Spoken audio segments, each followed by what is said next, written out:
절로 7절까지의 말씀 우리 같이 보겠습니다. 모세는 주님께서 그에게 명하신 대로 돌판 2개를 처음 것과 같이 깎았다. 이튿날 아침에 일찍 일어나서 그는 2 돌판을 손에 들고 시내산으로 올라갔다. 그때 주님께서 구름에 쌓여 내려오셔서 그와 함께 거기에 서서 거룩한 이름 주를 선포하셨다. 주님께서 모세 앞으로 지나가시면서 선포하셨다.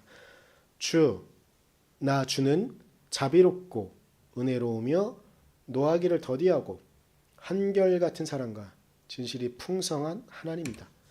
수천 대에 이르기까지 한결같은 사랑을 베풀며 악과 허물과 죄를 용서하는 하나님이다.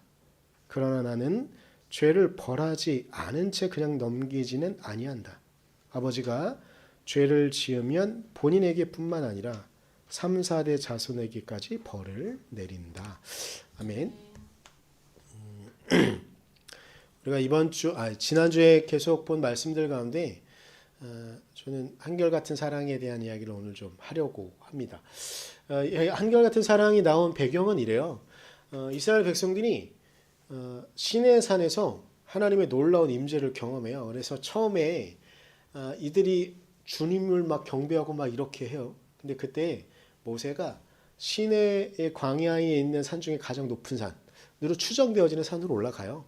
올라가서 십계라는 영화나 혹은 이집트 왕자의 애니메이션에 나오는 그런 장면으로 하나님의 영광이 임재하는 가운데 하나님께서 직접 모세가 돌판 2개를 갖고 올라가거든요. 돌판 2개를 갖고 올라가는데 거기에 하나님께서 이렇게 써줘요. 글자를 율법을 써주세요. 이걸 우리가 지금 추정하기엔 지금은 이 돌판이 없기 때문에 우리가 추정하기에는 십계명을 쓴 걸로 생각을 해요. 너는 나 외에는 다른 신들을 내게 있기 말지니라로 시작되어지는 이 십계명을 우리에게 모세에게 써주시는 거예요. 그런데 이게 수연이가 배웠는지 모르겠는데 배웠을 것도 같은 이 십계명을 들고 와서 십계명을 받고 내려왔어요. 근데 내려왔더니 이 기간이 한 40일 정도가 있었거든요. 그랬더니 어떤 문제가 되냐면 이 모세가 떠나 있는 이 가운데 이 땅에서 기다리고 있던 사람들이 참지를 못하는 거예요.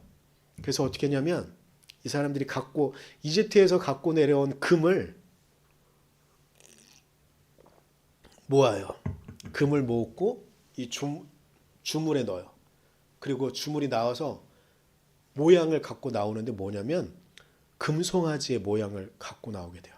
그래서 사람들이 그 금송아지에게 절하는 거예요.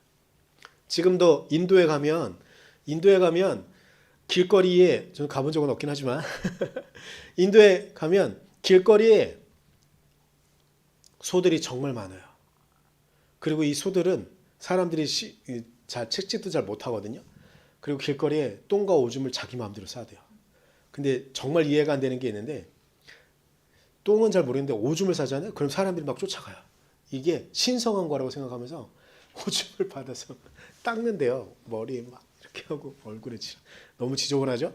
그러니까 이게 소를 섬기는 이 신앙은 동서양에서 다 이렇게 있지 않았나 싶을 정도로 되게 한 것 같아요. 하여튼간 금송아지가 나오는 거예요. 그러니까 사람들이 금송아지에게 절을 해. 금송아지님, 어떻게 부르는지 모르겠어요. 금송아지님 빨리 우리를 구원해 주세요. 우리를 이끌어주세요. 막 이렇게 한 것 같아요. 근데 이쯤에 40일이 지나서 모세가 이 2개의 돌판을 두고 내려왔는데 사람들이 뭐에게 절하고 있어요? 금송아지에게 절하고 있잖아요. 그러니까 모세가 막 분노해요. 화가 나요. 그래서 이 돌판에 글자를 누가 썼어요? 내가 좀 전에 얘기했는데 돌판에 글자를 누가 썼죠? 수연이가 대답해야 되는데 수연이 계속 딴짓해서 이야기 안 듣고 있어요.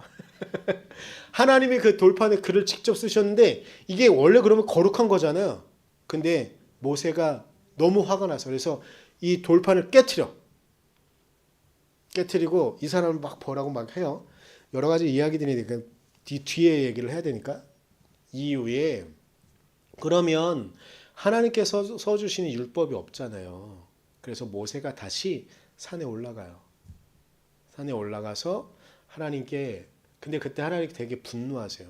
내가 이놈들을 이집트에서 이끌어서 이렇게 이끌어 줬는데 구원해 줬는데 종의 신분에서 해방시켜 줬는데 이놈들이 하는 일을 보아라. 나는 안 되겠다. 이 지금 여기 있는 놈들 다 죽이고 모세 너로 새로운 민족을 만들겠다 이렇게 말씀하시거든요. 근데 모세가 하나님께 간절하게 간구하고 기도해요. 하나님 그러시면 안 됩니다. 이렇게 하면서 그래서 그때 하나님의 마음을 달리면서 모세가 다시 준비한 돌판을 하나님께 올려드려요. 그때 하나님께서 그 돌판에 그 십계명을 다시 써주세요. 근데 그때 하나님께서 마음을 돌이키셔서 용서하시면서 말씀하시는 장면이 오늘 본문의 내용들이에요. 본문의 내용들 가운데 6절에 하나님께서 그분은 어떠한 분인지 우리에게 드러내시는 말씀은 이러세요. 하나님의 말씀이에요. 중반부터 볼게요. 그러니까 하나님을 말씀하시는 거예요. 본인에 대한 이야기를 하시는 거예요. 나 주는 자비롭고 은혜로우며 노하기를 더디하고 노한다는 건 화를 낸다는 뜻이잖아요. 화를 천천히 낸다. 그래 이놈들이 정말 죽을 죄를 저지른 건 맞지만 내가 자비롭고 은혜로우기 때문에 노하기를 더디하며 이들을 전멸시키는 걸 하지 않겠다. 왜냐 나는 한결같은 사랑과 진실이 풍성한 하나님이기 때문이다라고 말씀하시는 부분이 오늘 말씀에 나오는 거예요. 한결같은 사랑을 그러한 정체성을 갖고 있는 분이다라고 우리에게 말씀하세요. 한결같은 사랑이다라고 생각하면 뭘까? 한결같다. 한결같다는 변함이 없다는 뜻이에요. 그러니까 계속 사랑하니 끝까지 너희를 사랑하겠다. 이렇게 말씀하시는 거거든요. 그러면서 이어서 7절에 하나님은 어떤 분인지 또 말씀하시는데 수천대 이르기까지 제가 이제 좀 우리가 봐야 되는 부분을 글자를 크게 좀 키웠는데 한결같은 사랑을 베풀며 악과 허물과 죄를 용서하는 하나님이다라고 말씀하세요. 죄를 용서하는 하나님이다. 그러니까 이스라엘 백성들이 금송아지를 만들어가지고 거기다 했던 금송아지에게 절했던 이 죄를 용서하시겠다는 말씀이기도 한 거예요. 그럼 우리 이제 한결같은 사랑을 생각했으니까 한결같은 사랑으로 우리를 사랑하시니까 하나님은 끝까지 우리를 사랑하시고 이렇게 생각할 거예요. 그래서 우리가 어떤 일을 해도 우리를 용서하시는 하나님이 우리가 바라는 한결같은 사랑의 한 모습일 거예요. 무한하게 우리를 용서하고 우리가 어떤 잘못을 저질러도 끝까지 우리 편이 되어주는 하나님. 근데 그건 우리의 기대이잖아요. 근데 이렇게 우리가 기대하는 것처럼 이스라엘 백성들도 그렇게 생각했어요.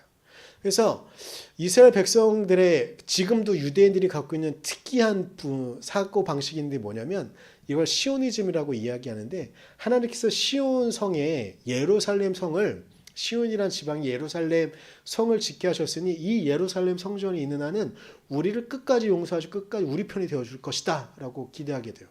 근데 이게 어떻게 왜곡되어지냐면 우리가 어떠한 잘못을 저질러도 하나님은 우리를 끝까지 용서하시고 좀 전에 말씀 봤죠? 용서하신 하나님에 대한 이야기를 했잖아요. 그러니까 우리를 끝까지 용서하신 하나님만 생각하는 거예요. 그래서 이들이 하나님 말씀 아닌 것들을 막 쫓아가요. 자기 마음대로 살아요. 하나님의 백성이라고 한다면 하나님의 말씀대로 살아가야 되잖아요. 그런데 하나님의 말씀대로 살아가지 않으면서 나는 하나님의 백성이라고 이야기하는 거예요. 쉽게 말하면 이런 거죠. 우리의 부모님이 있어요. 우리의 부모님이 있는데 우리가 부모님께 불효해요. 부모님이 원하지 않는 일을 우리가 부모님이 우리를 키워주시면서 우리에게 가르쳐주신 정말 많은 삶의 태도나 자세들이 있을 거 아니에요. 근데 내가 그것과 전혀 상관없이 때로는 아버지, 때로는 어머니 원망하고 어머니한테 막 욕도 하고 막 이러면서 나는 끝까지 엄마의 자녀고 아빠의 자녀니까 아버지의 모든 재산을 어머니의 모든 재산을 물려받을 권리가 있어요. 때로는 아버지를 때리고 어머니를 때리고 여러 사람들 앞에서 어머니가 아버지에게 저주하는 말을 쏟아내면서 나는 아버지의 재산을 어머니의 재산을 물려받을 권리가 있어요. 왜냐하면 나는 아버지의 자식이니까요 라고 말하는 거예요. 이게 맞을까요? 이게 그 한결같은 사랑으로 우리를 사랑하는 부모님의 사랑에 온전히 응답하는 걸까요? 이스라엘 백성들이 그런 거예요. 하나님께서 이스라엘 백성들을 이끌어 주셨는데 자기 마음대로 하는 거예요. 때로는 문제가 뭐냐면 하나님이 원하지 않는 일. 좀 전에 이스라엘 백성들이 모세가 위에 올라갔을 때 뭐를 했다 그랬어요? 금송아지를 만들어서 금송아지가 절했다 그랬잖아요. 그런 잘못을 저지르면서도 나는 하나님께서 우리를 선택하신 이스라엘 백성이니까 유대인이니까 나는 다른 민족보다 우월해. 이렇게 생각하는 거예요. 근데 이 한결같은 사랑을 말씀하시면서 실제로 후반부에 제가 일부러 좀 가리고 막 했었는데 후반부에 또 말씀하시는 것이 있어요. 그러나 나는 죄를 벌하지 않는 채 그냥 넘기지는 아니한다라고 말씀하세요. 너희가 죄를 저지르면 나는 그걸 벌하지 않고 그냥 넘어가는 하나님이 아니다. 이 말씀은 무엇이에요? 너희들이 죄를 저지르면 그 죄를 벌하겠다라고 말씀하시는 거예요. 우리가 기대하는 기대는요. 우리가 무엇을 하든지 간에 아니 내 아버지니까 내 어머니니까 끝까지 내 편 돼야지. 저는 실제로 그런 사람들 많이 봤는데 칼 들고 부모님에게 쫓아가는 사람들 많이 봤어요. 막 분노에 차가지고. 근데 그러면서도 끝까지 부모님은 내 편이어야 되는 거야? 막 이렇게 말을 하는 거예요. 그러면 그게 온당할까요? 그게 자녀의 온전한 모습일 수 있을까요? 근데 우리는 그러한 것들을 기대해요. 그래서 내가 하나님의 자녀로서 하나님의 백성으로서 이 땅에서 해야 되는 일들은 하지 않으면서 나는 하나님의 백성이니까 내 마음대로 해도 하나님 끝까지 내 편 들어줘야 되죠. 한결같은 사랑은 그런 것 아니에요 라고 생각할 수 있어요. 근데 하나님께서 한결같은 사랑을 말씀하시면서 왜 죄를 벌하는 것을 말씀하셨을까 생각을 해보면 하나님은 우리를 창조하시면서 우리의 모습을 너무나 잘 아시기 때문에 이러신 것은 아니었을까요? 우리가 방자하게 우리의 마음대로 막 살아가면 우리가 분명히 죄를 저지르고 우리가 다른 사람에게 해를 끼치고 하나님에게 영광이 되지 않는 일들을 할 것이라는 걸 하나님께서는 아셨기 때문에 이렇게 말씀하신 것이 아닐까요? 죄를 벌하기도 할 것이다. 그래서 이스라엘 백성들의 역사를 보면 실제로 하나님께서 원하시지 않는 일을 할 때는 하나님께서 다른 민족들을 들어서 이스라엘 백성들을 벌하시는 거예요. 그러면 우리는 생각해야 되는 게 있어요. 때로는 우리의 삶에 문제가 되어지는 것들이 있거나 이러면 한 번은 생각해야 되는 게 있어요.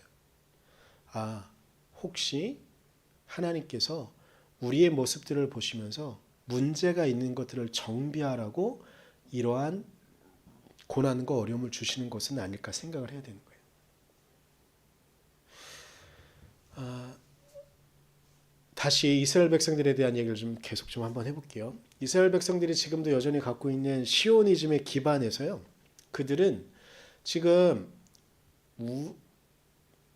중동에 정말 많은 문제들이 있지만 그 중에 문제 있는 핵심 중에 하나는 이스라엘이라는 국가가 그 주변에 있는 중동에 있는 다른 국가들에게 정말 깡패처럼 행동해요. 가끔 영상이 공개되어져서 주변에 있는 사람들에게 분노를 사는 것 중에 하나는 뭐냐면 실제로 한 작년인가 재작년 연말쯤인가 공개된 영상이 하나 있었는데 이 사람들이 유튜브에 생중계하면서 웃으면서 했던 게 있었는데 뭐냐면 팔레스타인 지역에 이스라엘이 미사일을 쏴요. 근데 그 미사일 쏠 거라고 예고를 해석을 했는지 모르겠지만 이스라엘 사람들이요 산 중턱에 올라가요. 그리고 이스라엘에서 팔레스타인으로 미사일을 쏘는 걸 보면서 와 박수를 쳐요. 근데 이게 왜 말이 안 되는 행동이냐면 미사일이 떨어지잖아요. 그러면 그 지역의 주변에 있는 사람들은 미사일은 무서운 거예요. 생명을 빼앗기는 거거든요. 근데 그걸 보면서 박수를 치는 장면이 있었어요. 심지어 문제는 뭐냐면 그때 몇몇 사람들은 그걸 자기의 인스타그램이나 혹은 유튜브에 중계를 하면서 서로 깔깔대고 저놈들 잘 죽는다고. 사람의 목숨이 빼앗기고 있는데 이스라엘 사람들이 그러는 걸 보면서 정말 많은 사람이 분노했어요. 어떻게 아무리 적군이라고 할지라도 상대편이라고 할지라도 사람이 목숨을 잃는데 어떻게 그럴 수 있는가? 근데 이스라엘 백성들이 지금 그럴 수 있는 이유 중에 하나는 뭐냐면 하나님께서 그들을 선택했다는 선민사상, 시오니즘이라고 부르기도 하고 한자 표현으로는 선민사상이라고 또 이야기하는데 그 사고방식 안에 빠져서 자신들은 무엇을 해도 하나님께서는 자신들의 편이라고 굳건히 믿는 잘못된 믿음 때문에 그들은 그렇게 하는 거예요. 한결같은 사랑을 하나님께서 말씀하시면서 다시 한번 볼까요? 너희들의 죄를 벌하지 않지는 않을 것이다.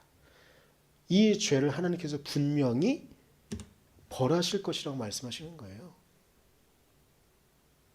근데 지금은 그렇지만 과거의 시간으로 좀 들어가면 시간이 지나서 이스라엘 백성들이 가나안 땅에 정착하게 되어지고 시온이라는 지역에 지금 남이스라엘 지역이에요. 이스라엘 지역에 이스라엘 성전을 짓게 돼요. 그리고 거기에 굳건한 성전을 짓게 되거든요. 근데 이 사람들이 시간이 지나게 되면 이 성전이 우상이 되어져요. 이 예루살렘 성전에서 우상 숭배하는 것도 있었지만 그것을 이야기하는 게 아니라 그 예루살렘 성전 자체가 있어지면 하나님은 결코 우리를 버리지 않는다는 시간을 갖게 돼요. 그래서 예수님 오셨을 때 예루살렘 성전에 입성했을 때 제자들 중에 몇 사람들이 예수님께 이야기해요. 제자들의 말만 읽을게요. 선생님 보십시오. 마가복음 13장 1절인데 보십시오. 얼마나 굉장한 돌입니까? 얼마나 굉장한 건물들입니까? 라고 말하잖아요. 이게 무슨 뜻이냐면요. 예수님 보십시오. 이 성전은요. 아주 잘 지어져서 주변에 있는 국가들이 우리를 공격하러 오잖아요. 그럼 우리가 거기 숨으면 이 국가들이 우리를 무너뜨리지 못해요. 이 성전이 얼마나 화려하고 얼마나 건강합니까? 이것처럼 하나님께서 결코 우리를 벌하시고 멸망시키지 않으실 거예요. 우리는 이만큼 강해요. 라는 그 당시의 사람들의 정서를 예수님께 말하고 있는 거예요. 근데 이때 예수님께서 말씀하세요. 이 성전은 아무것도 아니다. 이 성전 곧 무너질 거다. 근데 이 당시에 성전이 무너진다는 말은 이 당시에 예수님이 오셨을 때 예루살렘 성전은 정말 중요해요. 이스라엘 백성들에게 예루살렘 성전은 이 성전이 있는 한 결코 우리는 민족의 정체성을 잃어버리지 않을 거다라는 굳건한 믿음을 갖거든요.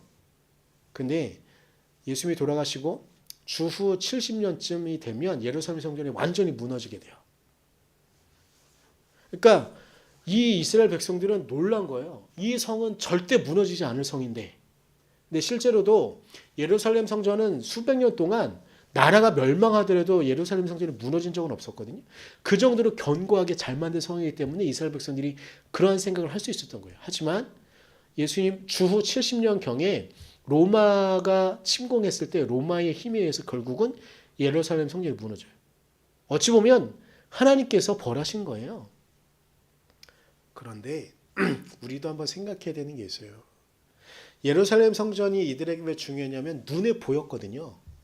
눈에 보이는 게 얼마나 좋아. 눈에 보이면 이 성전만큼 튼튼한 것이 있으면 하나님께서 우리를 이 성전에는 분명히 우리를 지켜주시는 거야 라는 생각을 할 수 있어요. 근데 여러분 우리 기독교는요. 예수님 말고는 우리의 눈에 보이는 게 정말 없어요. 근데 예수님마저도 이 십자가가 아니면 잘 보이지도 않아요. 근데 그런 것들을 보면서 우리가 믿을 수 있을까요? 우리의 삶을 일주일간 살아오다가 예배를 드리잖아요. 근데 매 순간순간마다 직장에서 만나는 사람이거나 혹은 가족이거나 혹은 동료라고 믿었던 친구들이나 이런 사람들부터 우리가 공격을 받을 수 있어요. 근데 그때마다 우리는 이스라엘 백성들이 성전을 믿을 수밖에 없었던 건 저건 보이니까 였던 것 같아요. 그러면 저걸 보면 힘이 나니까 이럴 수 있을 것 같아요. 근데 우리가 이제 삶을 살아가요. 근데 공격을 받고 힘든 상황이 되게 돼요. 그럼 그때마다 우리는 힘을 얻을 수 있을까?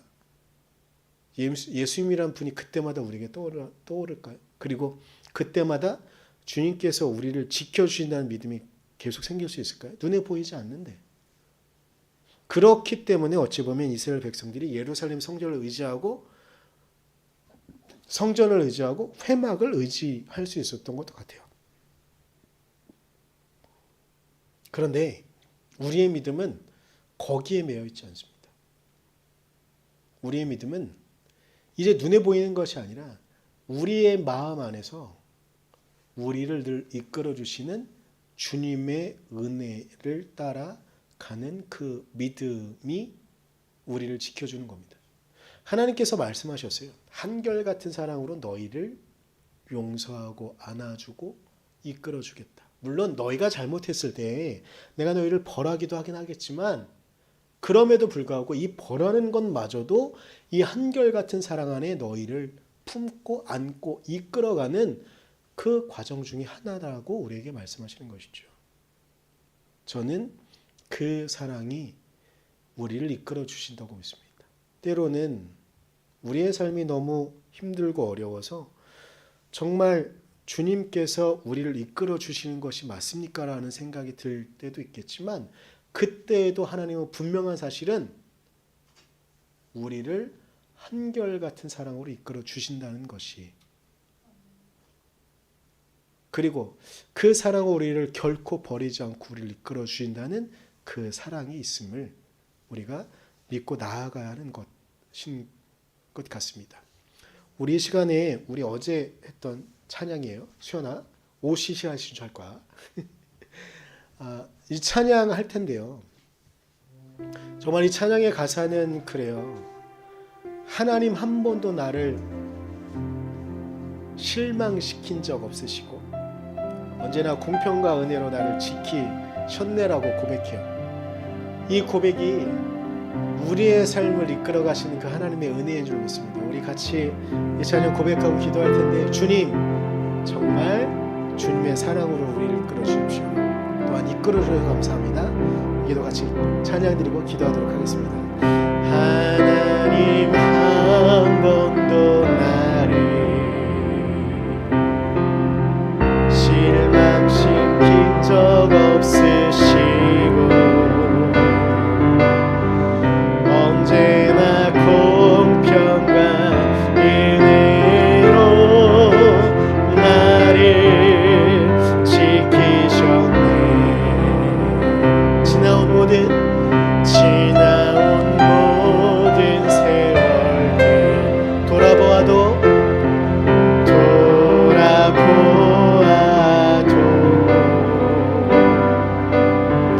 그 어느 것 하나 주의 손길 안 미친 것 전하 없네.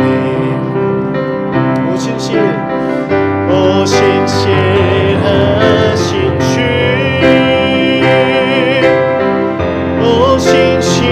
오신실하신 주, 내 너를 떠나지도 않으리라. 내 너를 버리지도 않으리라. 약속하셨던 주님, 그 약속을 지킨 삶 이후로도 영원토록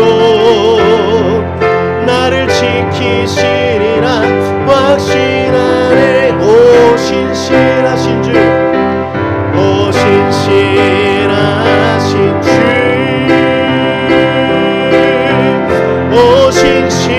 오신실하신 주,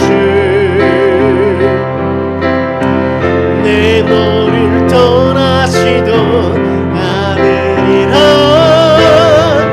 내 너를 버리지도 않으리라. 약속하셨던 주님,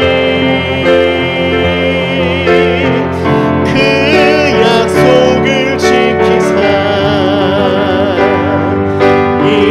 이후로도 영원토록 나를 지키시리라 확신하네. 같이 기도하겠습니다.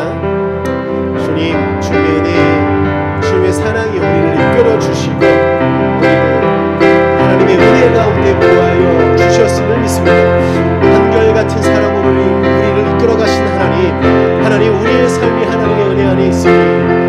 모든 것들이 하나님의 말씀 안에 있으니 하나님 우리를 안아주시고 우리를 이끌어 주셔서 주님의 은혜 가운데만 주님의 말씀 가운데만 우리가 있게 하시고 아버지의 말씀을 따라 하나님의 은혜를 따라 우리가 나아갈 수 있도록 우리를 지키시고 우리를 이끌어 주시기를 하나님 소망하니 하나님 은혜로 하나님 말씀을 우리 가운데 같이 해주시고 우리가 온전히 아버지의 말씀과 하나님의 이끄신 가운데만 나아가며 움직일 수 있도록 우리를 결코 버리시는 하나님, 버리시지 않으시는 하나님께서 한결같은 사랑으로 우리를 이끌어 주시고 우리를 보호해 주셨음을 믿으니 하나님 온전히 그 말씀을 믿으며 그 한결같은 사랑 가운데 나아갈 수 있도록 하나님 우리를 지켜주시고 이끌어 주셔서 우리의 모든 삶이 우리를 보호하시는 하나님의 은혜 가운데 하나님의 말씀 가운데만 있을 수 있도록 우리를 지키시고 우리를 이끌어 주시옵소서. 하나님의 은혜로 하나님의 사랑으로 우리의 모든 삶과 우리의 모든 일 가운데 같이 해주시길 믿고 바라며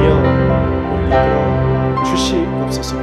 연호에 기도합니다. 주님, 한결같은 사랑으로 우리를 이끌어 가시는 그 하나님은, 한결같은 사랑으로 우리를 지켜주시는 그 하나님은 우리를 벌하기도 하시지만 무엇보다 우리를 은혜와 자비로 안아주시고 우리의 잘못을 용서하시는, 그리고 그 한결같은 사랑으로 우리를 지켜주시는 하나님이심을 믿으니 주님, 우리의 삶의 문제와 우리의 삶의 어려운 문제들 하나님 은혜로 이끌어 주시고 우리의 모든 부분들이 하나님의 은혜 가운데 있을 수 있도록 주님의 은혜로 주님의 사랑으로만 우리를 이끌어 주시고 우리를 안아 주시옵소서.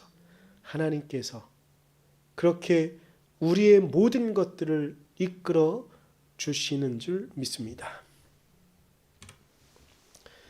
지금은